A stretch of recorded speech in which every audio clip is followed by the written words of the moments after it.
All right, welcome to episode 3 of the Athletic Development Show.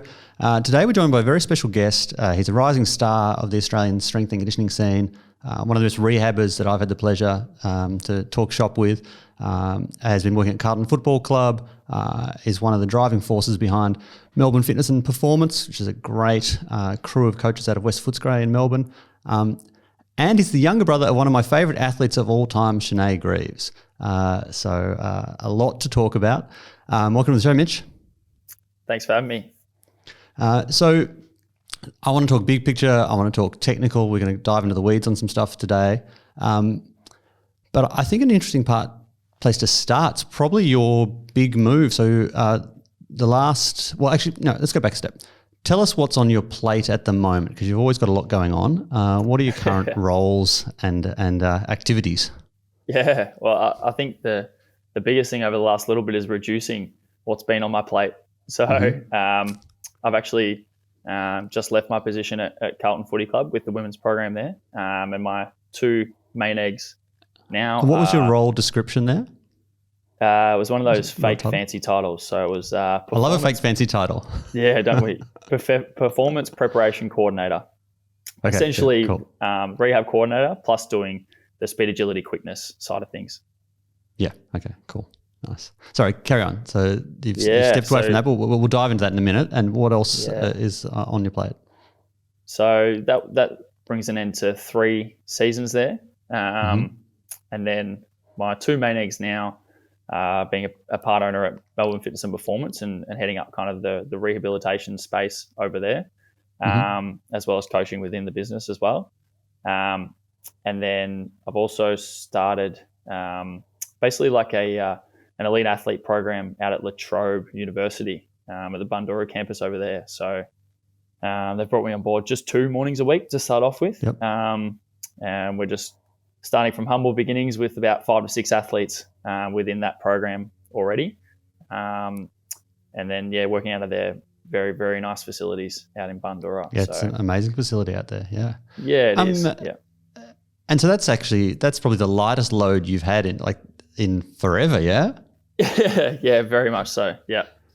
That's great. Yeah, which is a nice nice change of pace. And I think that one of the things that came out of COVID was you had to adopt and adapt to a change of pace, and there were elements of that I wanted to continue with. And another aspect of my life is still playing footy as well, because I still play footy for my local club out at Knox with my little brother. Which is a big draw card to keep going out there. My folks still live right around the corner from the footy club as well. So that's great. Having time and space to continue to do that was a big driving force behind kind of leaving the role at Carlton. That's huge. How old's your little brother? He's 23. So what's the age range in the family? So I've got myself. I'm actually the older brother of Are you the older? Everyone always why does everybody get the little brother? So I'm 30. I've just turned 30 this year. Are you? It's because you look so young. 28. There you go. Baby face. And then Harry's the youngest by a long way. Yeah. Right. Okay. Cool. And how long? So playing footy with your brother. Like footy communities are special, but also being able to play with family, I imagine, is pretty awesome. How many seasons have you guys been able to play together?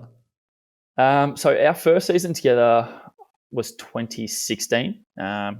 He broke in as kind of this real mature body, 17-year-old.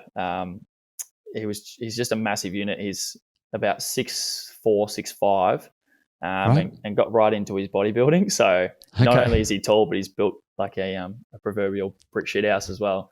Yep. So he came in as this big, young, full forward, full of confidence, and broke into the senior team pretty early. Whereas for myself, I was more of a late bloomer and kind of broke into the senior team around 22, 23. And then our second year together, we actually won a flag together, which was nice. Unreal. Yeah. That's great. Yeah. That's super cool. So tell us about the Carlton gig, because working in the Women's AFL, it's a fascinating place to sort of develop your craft as a coach. And I'm curious to talk about why you've moved on, and then after that, sort of what you learned out of it, because you learn so much, I reckon. Yeah, big time. The kind of main reasons that I left was, first of all, the time commitment and the intensity of it. I was lucky enough to work with, so Josh Milner brought me on board. He was the high performance manager there. Before that, I'd done a little bit with him at Eastern Rangers Tap Cup level, before I moved to Williamstown, the VFL. And the culture that he's kind of driven and created at the Carlton Footy Club within the women's program has been nothing short of exceptional. And we're this group of high achievers that really want to, drive and push to continually get better, but it comes at a cost. So when you're only, I suppose, employed or getting paid for, a minimal amount of hours, but you want to provide the best service possible for a really, really good bunch of girls, I suppose I kind of got to a tipping point where it was like, I can't see myself backing off 25, 50% and delivering a lesser product because one, I'll know, which is the most important thing, but two, the girls are way sharper than me, so they'll know as well. Yeah. So it was like, it was just time. So I think there are a lot of positives in the fact that being in that environment, it was kind of an accelerated development because Josh, Steve Moore, who was a strength and power coach, and then Matt Whitaker came on as sports science, and they're all phenomenal at what they do. So we're all just bouncing ideas off each other and looking at different ways we could keep getting better. So yeah, like you said, it was a fantastic stage of my career as a young coach. What surprised you? So what did you not expect around the differences between working with a women's team and being with men's teams? Yeah, so coming from the men's program at Williamstown to the women's program at Carlton, my first and probably biggest surprise was the nature of the relationship between the coach and the athlete and how that was different. It's a much more of a two-way street with female athletes, I've found anyway. So I remember one of my first early conversations was, the classic, like, hey, how you going? How's your day been? Blah, blah, blah. And then they turn around and they go, oh, how's your day been? And you're kind of like, what? Wait, what do you mean? So I think that, getting used to the fact that they're happy to kind of go to I suppose a deeper level in the coach athlete relationship because it's all they've ever known. Whereas the men have had, continual turnover with staff members and all that sort of stuff. So they probably learned to not get too attached, or there might be something in the male dynamic there that's a bit different. But yeah, that was kind of my. I think we're a little more self-absorbed shock. In general. I think blokes are a little bit more about ourselves, and girls are a little bit more teamy. So they're just more likely to check in on other people anyway, aren't they? Could not agree more. More. Yeah, and you're right. Like if you've been around elite sport for long enough, you will have had a procession of S&C physical preparation people, work with you. And it really does shit athletes a lot because one of them will sell them on it. This is exactly how we should do things. And then they'll be like, yeah, this is great. And the next coach comes in, no, that's completely wrong. Like there's a pretty collective feeling from pro athletes of, would you guys just make up your mind, please? Like I think that's definitely a thing that plays into us all. Whereas you wouldn't have had that with the girls as much because they were pretty fresh. Absolutely. And I think that blank canvas was it was kind of the perfect storm where we could just continually layer on top of these great athletes and hungry athletes that hadn't had a lot of prior exposure and didn't have those previous biases or previous biases that adopted from other coaches. So I couldn't agree more. Yeah, blank slate's great. And you had a few imports from different sports. So you, Karen Harrington, so she played with us at the Boomers, and so I had the pleasure of coaching her for a couple of years. And Al Downey, a veteran of the WNBL who moved across. Did you have any other basketballers, or was that most of the high-profile ones? Great question. there's probably someone in the background going, "Are you joking? How can you forget me?" But off the top of my head, I put you on the spot. Yeah, That's fine. I don't think so. Fine. But yeah, on top of that, Yeah. like we had, Chloe Dalton was an ex-basketballer as well. So there's one. Yep. I kind of, in my head, I have her as rugby now, as probably most would. So she was another one. And then obviously Tay Harris being a boxer as well. So yeah, heaps of either, dual athletes or converted athletes. We had a netballer as well, which was a really interesting one, Serena Gibbs. And yeah, it's interesting to see the different phases or the different levels of carryover from sport to sport. You can definitely tell how a lot of the basketballers move. Like you look at Monique Conti, right? Yeah. Playing for Richmond, and you can just see it, like her agility, her ferocity at the ball. Obviously, there's a big individual component there, but yeah, she's got plenty of mongrel in that little frame. Yeah, exactly right. Whereas someone like a Gibbsy or a Tay, like it is a little bit more noticeable and a little bit more foreign, some of the stuff. But then there are like different elements that help separate them from a lot of footballers that have come over from the more, I suppose, different sports as well. So, in terms of preparing them, what do you see? So, if you're transitioning someone from basketball into footy, what do they come in with, and what are the what are you getting if you've got a basketball, it's day one, they're transitioning to footy. What are you kind of seeing in terms of their profile, and what do you think is the big priority to make better? Is there a standard thing that you sort of are seeing with that stuff? It's a great question. I think the running loads is probably, it's definitely a major difference in terms of not only the capacity or the difference in distances and intensities, but also the direction and the nature of the running as well.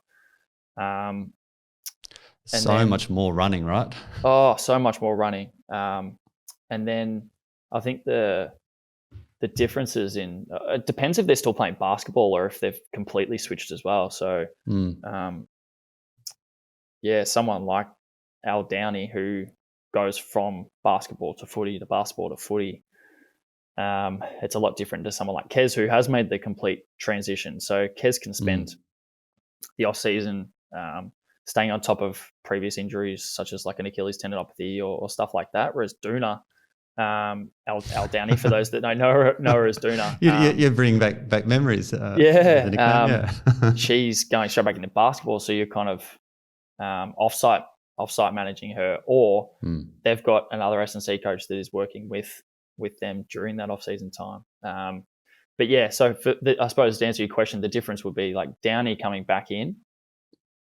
It's kind of like, all right, how have you pulled up after your season of basketball? Let's get on top of any niggles that we need to, and then kind of a slower progression into the preseason. Whereas Kez comes in fresh and ready to go because she's been running since the season finished, knowing Kez. So, and in terms of soft tissue preparation, it's been a learning curve for the whole industry, adapting to how the girls' bodies are going to respond differently to the training loads that guys' bodies do in footy. And I can't remember if it was you and I were chatting about it, or for someone else talking about how they were surprised at how many grumpy groins they had, grumpy adductors. And they couldn't really work out why, other than it was just the girls just weren't used to kicking as much. It was just actually more of a kicking thing. What were the trends that you saw where there were unexpected? I mean, like we all expected that it would be an ACL catastrophe. I don't think anyone was thinking it was going to go great from an ACL point of view. And I'm interested in chatting about that later as well. But what do you think were the unexpected sort of sore spots? Yeah, this is one of my this is actually one of the most fascinating parts of working in AFLW and having worked across it in 3 years, because it changed for us.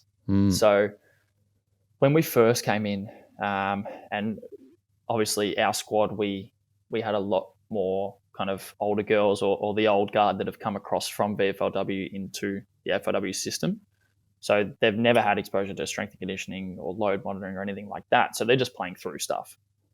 So going from year one, having a lot of that sort of makeup in the squad, to year three, where a lot of those girls had moved on, and we had a fresh bunch of girls that had been playing footy all the way through juniors, whereas those So girls when you say hadn't all the played a way lot of through, junior so footy. they'd started at like under 14s or as far back as that? So the old guard would have played junior footy, not being able to play past under 14s, under 15s, gone away, Yeah, played a right. different sport or not played sport because that wasn't on offer for them back then. Then they would have come back and played VFLW, which was senior footy. So they had this big chunk of footy just completely wiped out. Plus no access to load monitoring, S&C, anything like that. So they're playing through a lot of jointy stuff, a lot of tendinopathies, all that sort of stuff that had just gone unaddressed, dodgy shoulders. Whereas the new guard, the girls coming through, have been able to access junior footy right through to senior footy. And then this is their first taste of senior footy.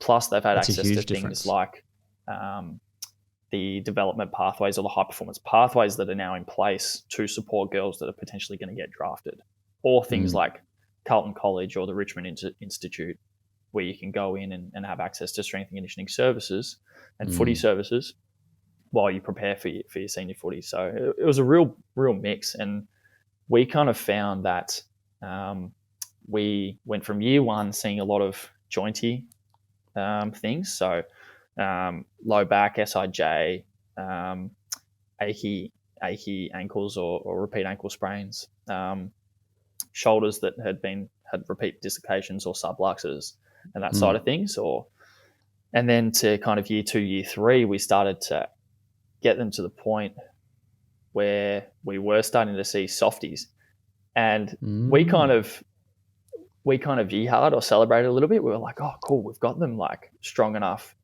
robust enough, and quick enough to actually start to expose them to speeds and intensities where they can actually get nicks. Yeah. So we kind of looked at it as a positive rather than negative, and sort of looked at it as a change in makeup of the athlete rather than a negative thing. And what sort of, was it just the standard groins, hamstrings, calves? Was there anything that was, that matched up differently to with the guys, like more of one than the other? So we didn't see hamstrings just because we feel they didn't get up to the max velocities necessary to actually. They weren't in the hamstring tearing zone. Right? Exactly. Yeah. I think we had our first 1 or 2 in season 3, and then other than that, basically we saw rec fems or quads. From the kicking loads or from the initial sprinting loads in preseason. So year 2, we looked at it as an error in programming. So either trusting, we came to the conclusion that we were trusting too much that the girls were doing the preseason work that had been prescribed, and then programming based off where they'd left off in off season, and then some of the girls obviously hadn't done the work, and so they were getting these quad tears either from the kicking loads, the sprinting loads, or a combination of the two. Whereas season 3, we felt like we learned from that error and went, okay, assume they've done nothing, even though we had, their access to their GPS loads and all that sort of stuff. Assume they've done nothing, and then program accordingly. Week 1 of preseason. That's a good approach. Yeah, it's very necessary. It's interesting. My experience in team sports has been that guys with their more self-directed mentality tend to be more likely to practice their individual skill. Like they'll tend to put that, half an hour a day or whatever it might be into their individual skills, whereas the girls will work their guts out in a team context. They'll work pretty hard to maintain their fitness, but they're not often as obsessed with really drilling into getting the skills right. And so in basketball, what that means is that, like we had Maddie Garrick on the show last week, and, one of the things that separates her is that she will go out and spend an hour dribbling, and then surprise, surprise, she's got world-class handling. Yeah. And I think it's less prevalent that girls, so she can stand out in that environment because not all the girls are doing that. It's interesting that the thing is in basketball, the negative consequence of that is just, well, you're not going to get as good at dribbling. But in footy, if you're not maintaining your kicking volume, you are begging for trouble. Like that's such a different different beast, isn't it? Absolutely, yeah. And I think the obvious ones are things like grumbly groins or quads, but the other side of the coin as well is like that planting leg then is not exposed to, the repeat kicking volumes that we're talking about. So that's where you get things like grumbly SIJs or low backs, because that planting leg or that stance leg is not getting exposed to the same thing as well. And I couldn't agree more with your point on the individual skill side of things. I think that was again another lesson that we learned across the 3 years, is that we almost had to take it into our own hands. Well, we did, building in those kicking volumes and skill exposures during the off season and pre-season, where we didn't have access to the girls, because we realized that it wasn't enough. That they're more than happy to do exactly what they're told and is put into Team Builder or whatever you're using. But yeah, like the extras that you're talking about, for some reason, there's a missing link there in terms of, I don't know if it is a hunger and desire, or whether they've just never been showed the way. Yeah, it's interesting. I don't know what you found. I mean, so I found it's changed for the better. When I started in 2003, I remember I was working with an international level athlete at the Rangers, and she didn't own her own basketball. And I was like, what do you mean you don't? So the team's got the basketballs. I'm like, you're an international level professional athlete. And yeah, it was just it's wild. Yeah. And what I've seen is that's definitely shifted, and it seems that there's more and more of a hunger to getting good at that side of things. But the interesting thing was that particular athlete, it's one of the hardest workers you've ever seen. Absolutely gutsy.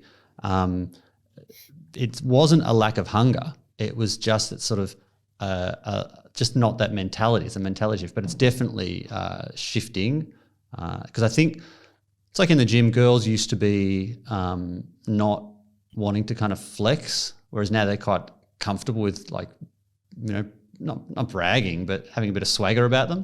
I think it's definitely a cultural shift, which is really good. Yeah, it's interesting you say that. And this is a question that I don't know the answer to, and we would obviously need to speak to female athletes about. But do you think there is an element of societal change and public perception around females being allowed to be athletes and almost needing permission to do those extra things, where it's like they should be, in the past maybe, you shouldn't be spending that extra time on your individual skill development. There might be something else you need to be attending to. Or I think society's changing. I think that people that have grown up our age have grown up with the assumption of more often than not, the inbuilt assumption of equality. So it's quite like, if you talk to my little 9-year-old daughter, the idea that a girl can't do something a boy can do, she's like, what are you talking about? Of course they can. Of course they can. And she's like, we're better. Like, she's, So I think that's a big part of it. And then just the legitimacy of female sport too, in terms of, there was always this thing of, no one wants to watch this stuff. It's like, no, actually people do. And you can't be what you can't see. Like, once you've got athletes that have seen older athletes succeeding, they can go, well, I can be that. I think that's been one of the biggest shifts. So there's the equality component in terms of just your deep beliefs, but then there's just also, you can't be what you can't see. Like, I was working with my daughter, so I've just started. I don't know if this is a good idea or not, but I've just started coaching her under-10s basketball team. I got roped in to do that, and so I'm trying to work on her with the fundamentals. And it's an interesting ride, because she's not that coachable by her dad. Plumbers with leaky taps. Like, she's just not that interested. Doesn't think I've got that much to offer. But yeah, we were. I was trying to teach her about a crossover, because I'm like, if you can teach a kid a crossover, the world's their oyster in terms of junior basketball, because they can actually get up the court.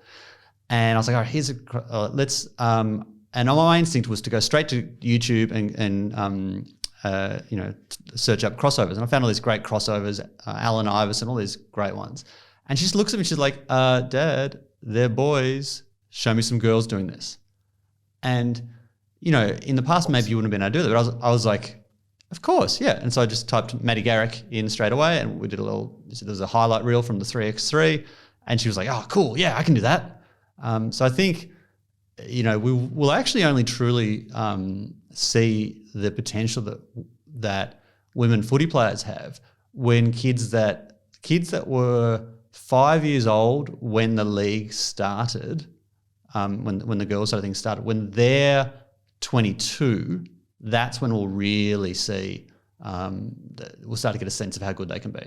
Because, the boys grow up watching, as a 5-year-old, they grow up watching the best players who are already at a really high level. It's still going to take a little while. That was a long rant, sorry. It's I loved it. Area. It is. And so you had more soft tissues. And how did you go for ACLs? That's always a bit of a KPI in any women's sport program. Yeah. So we were quite lucky to only have our first ACL injury in season 3, which was a big woohoo for us. Obviously not the third ACL. That was devastating. The third season ACL. But even that was a real bizarre mechanism. So was that one of the unforced errors, or was that getting crunched? It was kind of a hybrid between basically a really young girl, a supercharged, super powerful girl, putting herself in a position that she couldn't get out of while trying to make a tackle that was just never on, and then the tackler kind of taking her body with her, but her legs staying behind. So I put it down as kind of like a decision-making error combined with a bit of an accident or an unfortunate situation. So you almost don't mind. I've got to put that down to. You almost don't mind those ones, like the ones that because it's like it sounds a bit brutal, but there's kind of those injuries that happen where it's like there was a wrestling contest, someone stood on your foot, your body twisted. You're like, that's kind of a shit happens one. It sucks. It's unfortunate. But you don't lose sleep over those ones because it's like, there's some drill I should have done. There's some, there was a fundamental weakness that I didn't address. It's more the other ones where someone's just in open space, they move and they do it, and you're like, I didn't do my job good enough. I could have done better. Is that how you think about it as well? The sort of forced versus unforced errors. It is now for sure. I think you come out of, particularly in the rehab space, I think you come out of university thinking that you can save everyone and that you can prevent everything. So being in the place now, exactly right. You just have a much better understanding of all the elements and risk factors and everything that goes into an ACL injury. And whilst you never want to, I suppose you never want to get to the point where you're happy to wipe your hands clean of everything and go, that had nothing to do with me. I think you have a much greater appreciation for how chaotic sport is and that injuries happen, including ACL injuries. So it's a massive credit to again Joshy and the program that he kind of was able to facilitate and nurture, and the time that he was able to invest in the stuff that me and Steve Moore were trying to do with the strength and power, and then the athletic development or the speed, agility, quickness stuff. And how much kind of time we dedicated to the physical preparation side of things. And then also there was a big component where the AFLW kind of pumped money into research. I think it was Latrobe, looking at kind of like those ACL prevention programs. And whilst we didn't actually use those programs because they're quite basic in nature and intended for kind of local sport, or people that don't have access to S&C services, what that actually did was allowed or facilitated basically a mandatory 15 to 20 minute block of work for ACL prevention, which ended up being our athletic development time. That's great. And I do like I think it's really smart the way Carlton had it structured for you in terms of, I feel like the person doing the rehab should also definitely be doing the movement skill. because so much of, if you're teaching movement skill, if you're teaching agility, speed stuff, you're going to save yourself a lot of work. If you can get that stuff really good, then there's going to be less rehab work to be doing. It makes a lot of sense to have the same person across that. Big time. And I'll be honest, when I came in, I expected to just do the rehab side of things. And then Josh was like, "Oh, you're doing this as well." And I was like, "Fuck, I know nothing about that side of things." So it was, it's been the best kind of journey over the last 3 years, upskilling and learning and diving into that space. And rather than looking at it from a performance point of view, the way it's fed back into the way I rehabilitate athletes now is, it's made an absolutely massive difference. And then, like you said, the injury prevention aspect of moving well is the percentage or the level of, I suppose, value I attach to it now just increases with every year that goes on. It's just huge. Like one of the things, like one of the key movements that is a good example of that I've found is like curve sprinting. Like, and it's one small element in a massive machine, right? But man, curve sprinting is awesome. Like, and tell us more about that. Transfer into sport, particularly AFLW, is huge. I think from a performance and an injury prevention point of view. But little things like that, where previously it was more just getting them strong and powerful in the gym, and then let the skill acquisition come from the sport only. Like, what a false premise. I always loved watching Chris Judd's curve sprinting. I think he was one of the best curve sprinters that I've ever seen. He just did it, and you really noticed how he could use it to his advantage. For those that aren't, because we have a bit of an international audience as well, can you walk us through why curved sprinting is an important thing as a performance, but also why it's important for injury prevention, and also how you coach it? I think it's because we're so binary. It's like either you're moving lateral or you're moving, it's like, no, the sport has curves too, or some sports do. Yeah, absolutely. So like in my mind, like speed maintenance is one of the key aspects of curve running. If you can maintain speed rather than have to stop or slow and take a cut step, well, then you're putting yourself in a better position to perform or execute the skill that you intended to quicker than what you would have if you needed to take a cut or plant step, or make the decision that you wanted to. So, and then in terms of why I think there's so much value around it, like I put it in a rehab context. So watching someone come back from an ACL, the ability to steer with the inside leg around a curve, even a soft curve, is such a good indicator of how much confidence, strength, and power they have in that injured limb. It's not even funny. It might not show up in something like a 5-10-5, or something where they can manipulate or compensate, but there's nowhere to hide on a curve run. They look sore or proppy if they can't do it.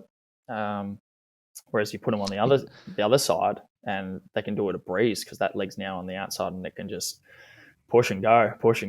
So it really stands out, doesn't it? Because one of the things with if you're doing just like a Z cut, one of the things is that you've only got one exposure. You only see one of them. You see it, and then there's a bit of space between the time you see the next one, and so it's harder to compare.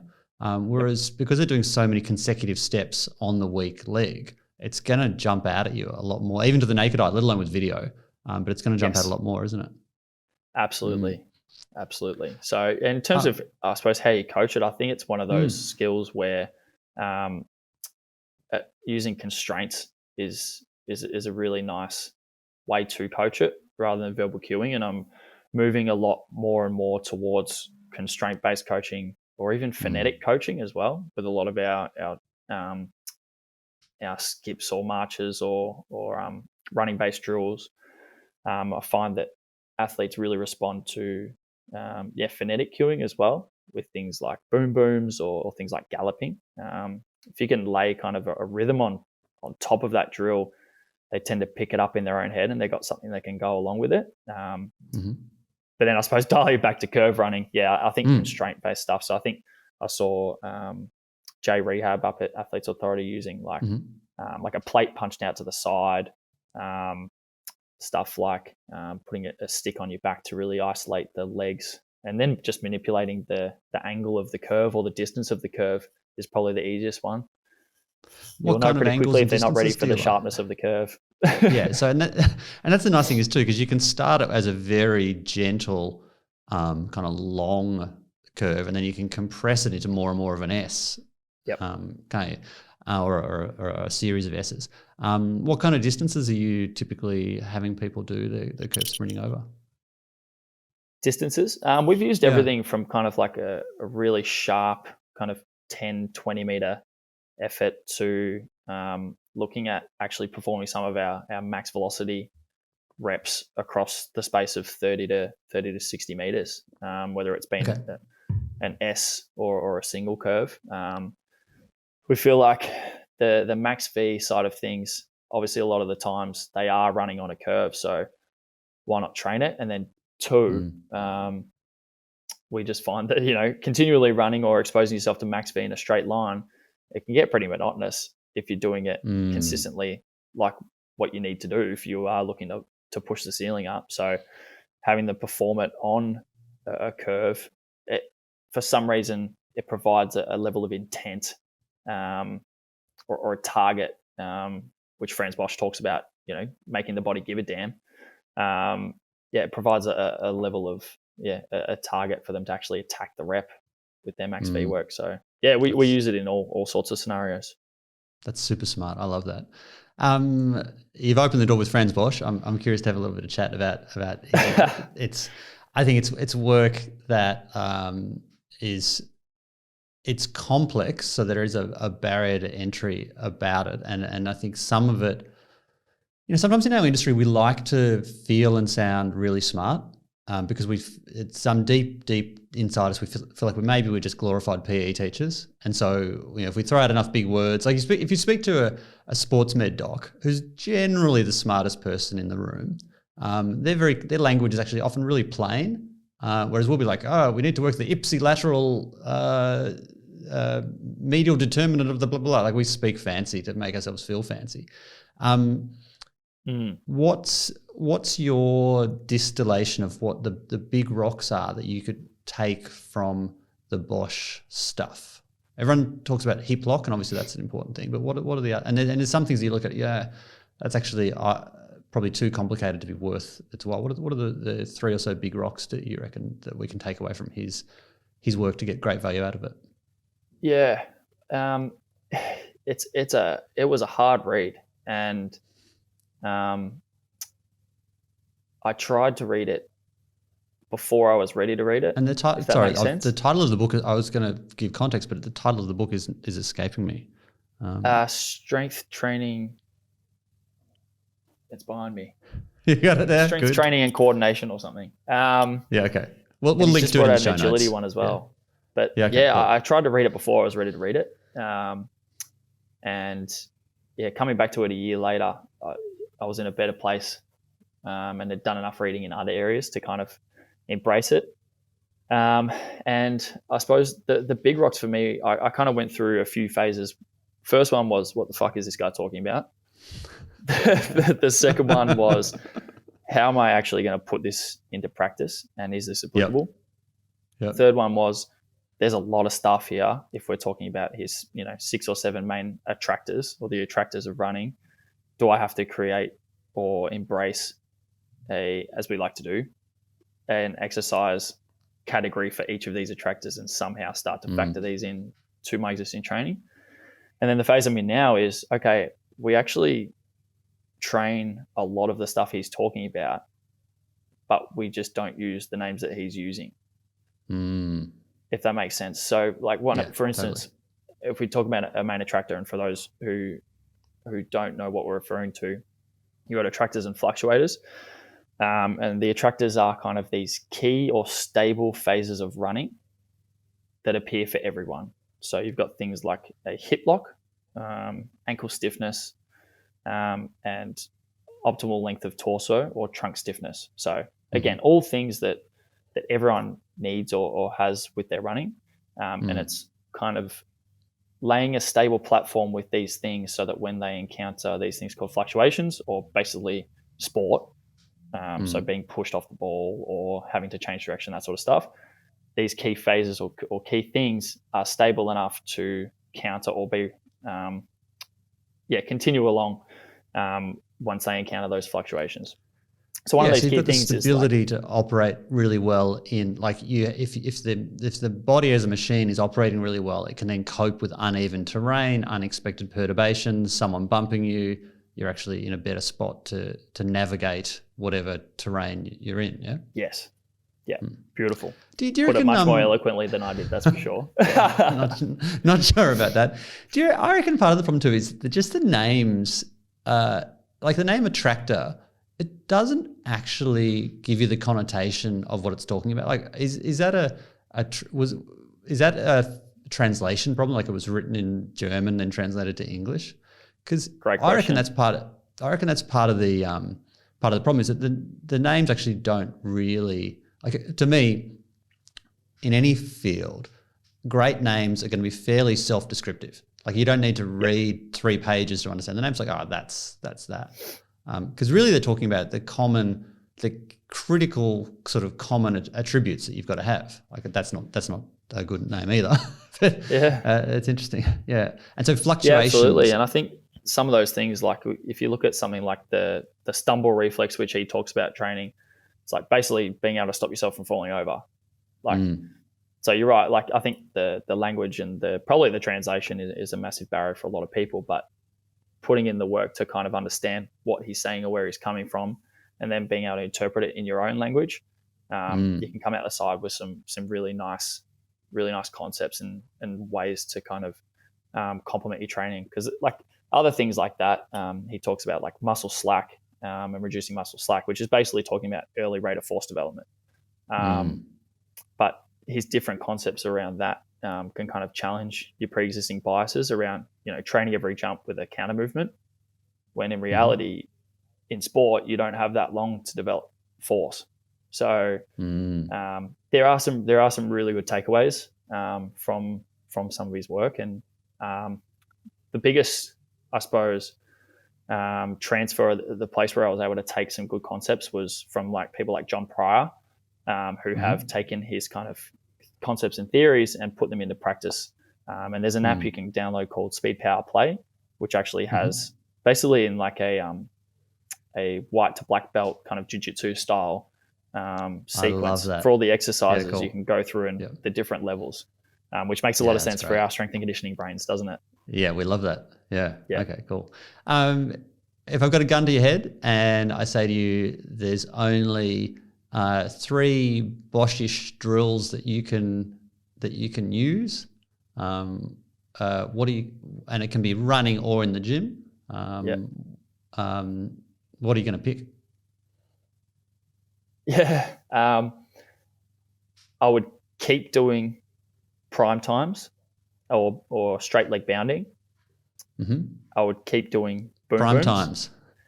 Yeah. Again, fancy names. We love them. So drills that we were already doing, but then the hip lock drills are probably the key one that we weren't doing prior to looking at some of the stuff that Bosch does. We were doing a lot of the ankle stiffness work. We were doing a lot of the, I suppose the boom tombs or training kind of some of those reflexes or preflexes. But then probably the other one is how we train the abdominals.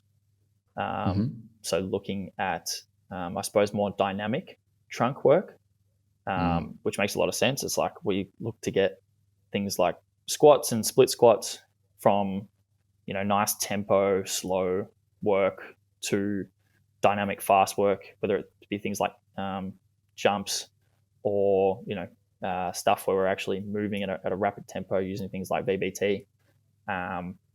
Looking at trunk work a little bit differently would be another one. I know that doesn't answer your question in terms of three exercises. No, it answers it great. No, it's really good. And it's really interesting that you said it too, because I've been around long enough to watch core training do, it's been a fascinating journey with core training.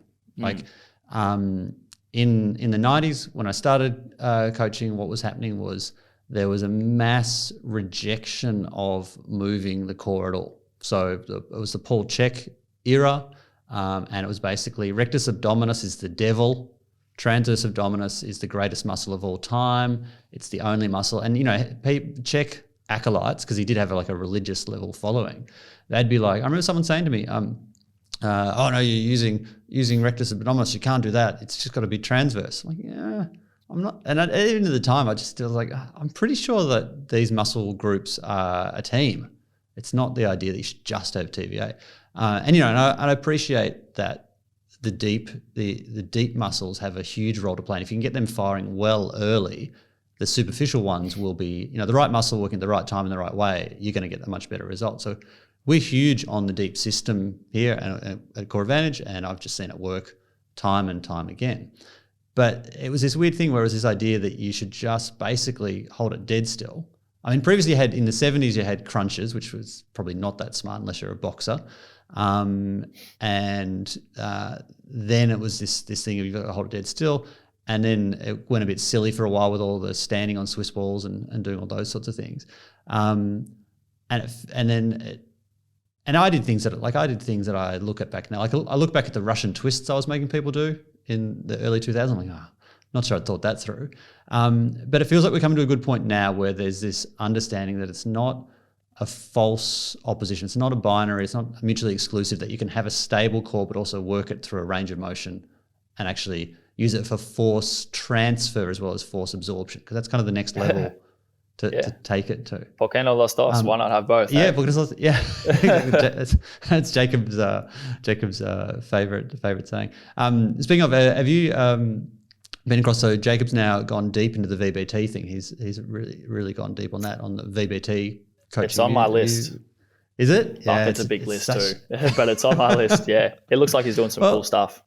He's doing a really good job, and one of his mild superpowers is taking the entirety of science on a topic and then distilling it down to a pretty digestible level. And the way I judge his success is if I find it interesting and can understand it, then he's absolutely knocked it out of the park, because my eyes glaze over a bit with some of that sort of more mathematical stuff. Yeah. But it's some of the post he did last week, it's so interesting, just the role of training to failure using VBT to track training to failure, and then seeing how long it takes your recovery. Like if you go that little bit extra, it's going to take you a full day for your nervous system to recover. It's a fascinating area. I'm looking forward to getting a little smarter in that space. Yeah. In terms of the injuries you most like working with, often we have pet injuries that we're like, we're good at this. What do you have? And you don't have to have a favorite, but do you have ones that you particularly find fun to get your teeth into? Look, I love working with ACLs. I think working in the private setting, you don't see a lot of soft tissue injuries and more of those short-term ones. You typically get the long-term ones. So I think the fact that I've been able to work with it's probably the most common injury I've dealt with, but then too, just the longevity in the rehabilitation and I suppose the magic that you can help facilitate within the journey as well is something I really enjoy. And I think now that I'm kind of shifting more and more kind of in between the rehab and the performance space and doing a more even spread of both, I think I like the fact that there is more of the performance side of things in the ACL rehabilitation, and that it's just it's just training. It's just training, and there's things that you have to be mindful of along the way, in terms of what type of graft and how well the surgery ran and all those other things. But once you kind of get past that whole 3 to 6 month phase, it's just really good training. So and I think the more and more I go along, I'm much like you in the fact that I love the art of coaching a lot more than I like the science. I have an appreciation for the science, and I wish I had more of a brain for it. But the art of it and being able to kind of develop that relationship with someone throughout a 12 to 18 month period, and help them with other facets in life. That's probably why it's my favorite. Yeah, and like I love science. Like I read books I read scientific things out of interest. Like I think, I'm a huge Tesla fan. I'm like, I'm so interested in science and technology, but it just doesn't matter how good. And I've just seen, I've probably interviewed, 500 interns over my journey. Like I've talked to lots of people in this space, and it's just being a gun at the science side of it is never the determining factor of whether you're successful. I mean, like it's an important prerequisite. It's necessary, but not sufficient. Like you've got to be good at the science. You've got to have a logical brain and understand how stuff works. But it's never the separator. Like the separator, I think, is your logic and your people skills. And if you've got those two, then that's the huge thing. The world's your oyster, eh? Right? Yeah. So this is a question you might not be able to answer well. I'm going to kind of put you on the spot. But working with your sister with Shanae was one of the funnest experiences ever. Every time I work with you, talk to you, it's always, it's great. What is it? And you guys are a bit special in a good way. Like you're not just nice people. There's also a real energy that attracts people to want to be. So there's people that light up a room. And I've met your folks, and they're lovely, but they didn't give me any clues as to how they made such lovely kids. Do you have any?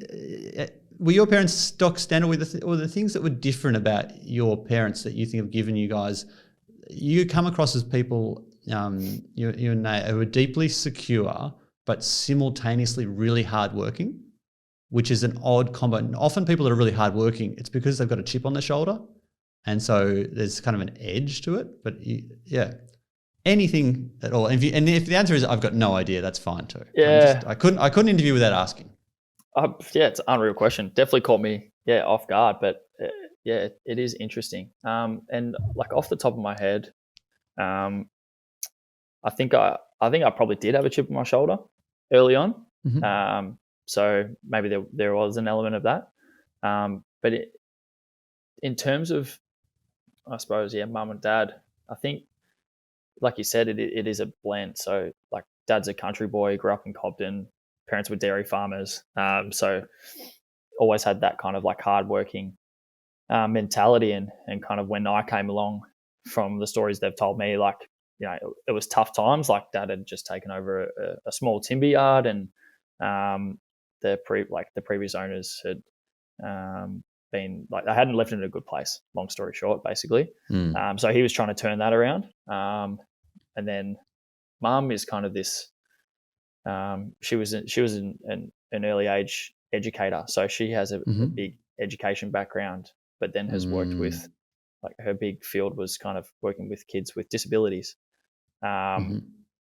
So she was super into, I suppose, kind of like those early phases being critical in terms of music and drawing and kind of the arts, but then also, like, I suppose the maths and the problem solving side of things as well. So I don't know whether there's something there, but I suppose those are kind of a couple of key things that I could, I suppose, pinpoint from our childhood that may have had something to do with that. But it's they're huge compliments. Thank you. No, it's a pleasure. Good answers too. I like it. It's some good insight. So as we start to round out, because you've been very generous with your time, so I don't want to keep you forever. I'm sure you've got stuff to get on with. I wanted to talk to you about the work you've been doing with MFP with the speed presentations, because I was gutted I couldn't make it to the last one. A few of my friends went along to it and said it was amazing. Tell me all about how that came about, and you do quite a lot of presenting. I've seen, you've got quite a few presentations under your belt. Tell us about that and how you go about creating that stuff, because I think that's really important way that we crystallize our thinking, is often turning stuff into presentations. Couldn't have put it any better. Like crystallizing the information that we've been learning and the areas we've been developing, I think is, I look at it as one of the best forms of learning. So going down a rabbit hole and kind of surrounding yourself or immersing yourself in that space, trying to make sense of a different topic, something that either is super interesting to you or is challenging your existing beliefs and methods. And then I just haven't found anything that is as good as having to create some sort of, whether it's an in-house presentation or a mini lecture or a workshop, in terms of pushing you to actually put your thoughts down on paper, create content around it, and then actually teach it. So the speed one was a culmination of the 3 years of work that I told you about, where I had to take on that side of things at Carlton. And that workshop was kind of the end product of 3 years of learning in that space, along with obviously Mike and Mitch Greaves' super knowledgeable input as well. So we did an acceleration specific one just over 2 years ago now. That was kind of the first step. And then the last couple of years been putting this one together. That's great. And are you going to do it again? Will we get a chance? Will there be another show? Yeah. I am probably going to bite off more than I can chew, and I'm currently creating a return to perform sport rehabilitation one, which has been presented in different formats over the last few years. But I'm putting together kind of like a similar one for that at the moment. So I'm aiming to get Riley Bodger, our physio, on board with that, provide kind of the sports medicine input. And then I want to throw Dave Anstis, our other exercise physiologist, in there as well, because it'll be a great opportunity for him to start to kind of present in front of crowds and all that sort of stuff. So I want to get that up and running, and then the speed one we'll probably look to refine and do again, probably next year sometime.